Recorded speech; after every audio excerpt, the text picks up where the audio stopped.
blue sea dragon, sea swallow, blue angel, blue glaucus or blue sea slug.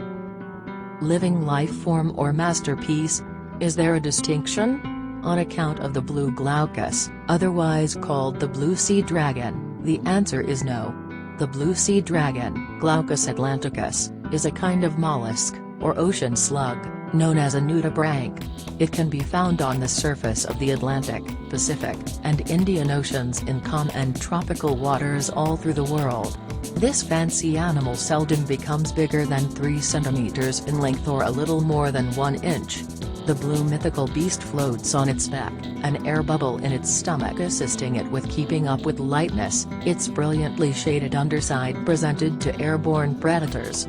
The blue side of its body goes about as cover against the scenery of sea waves, while the pearlized silver/dark side mixes in with a splendid ocean surface, concealing it from predators underneath.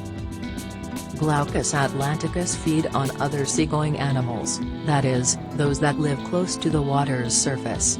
Its favorite meals, made up principally of venomous siphonophores, sound like mystical creatures themselves, including the by-the-wind sailor, the lella, the blue button, porpita, the violet snail, and the dangerously venomous Portuguese man-o'-war. The blue dragon stores the man-o'-war's stinging nematocysts inside its finger-like appendages, making itself similarly venomous to hunters. One sting from this little guy can lead to nausea, pain, vomiting, acute allergic contact dermatitis, and post-inflammatory hyperpigmentation. Would it be advisable for you at any point interact with one? Look, admire, respect, be suitably awed, however do not touch. Although blue dragons live on the vast sea, they some of the time wash up onto the shore, making for a breathtaking, if little, sight against the beige sand.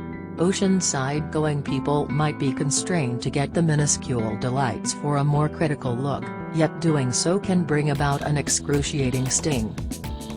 These sea slugs are pelagic, they float upside down by using the surface tension of the water to stay up, where they are carried along by the winds and ocean currents. G. atlanticus makes use of counter-shading, the blue side of their body faces upwards, blending in with the blue of the water. The silver/gray side of the sea slugs faces downwards, blending in with the sunlight reflecting on the ocean's surface when viewed facing upwards underwater. Glaucus atlanticus feed on other pelagic creatures, including the Portuguese man-o'-war and other venomous siphonophores.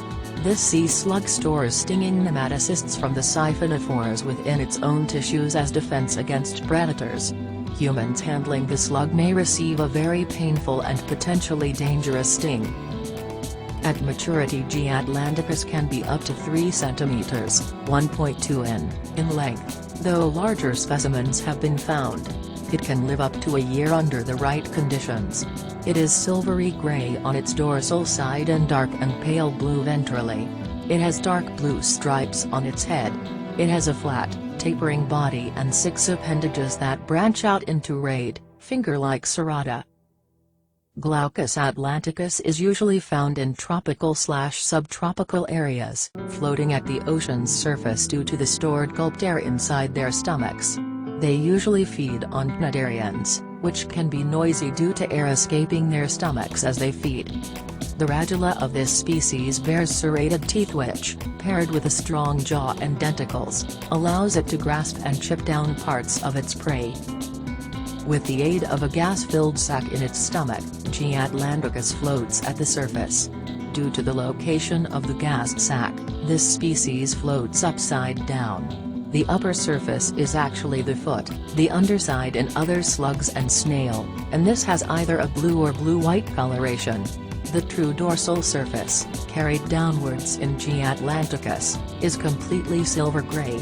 This coloration is an example of counter-shading, which helps protect it from predators that might attack from below and from above. The blue coloration is also thought to reflect harmful UV sunlight. Like almost all heterobranchs, blue dragons are hermaphrodites and their male reproductive organs have evolved to be especially large and hooked to avoid their partner's venomous serrata. Unlike most nudibranchs, which mate with their right sides facing, sea swallows mate with ventral sides facing. After mating, both individuals are able to lay eggs and can release up to 20 on an egg string, often laying them in wood pieces or carcasses. If you like this video, please subscribe on our channel for more videos. Also check out our other cool videos showing up on screen right now. See you next time.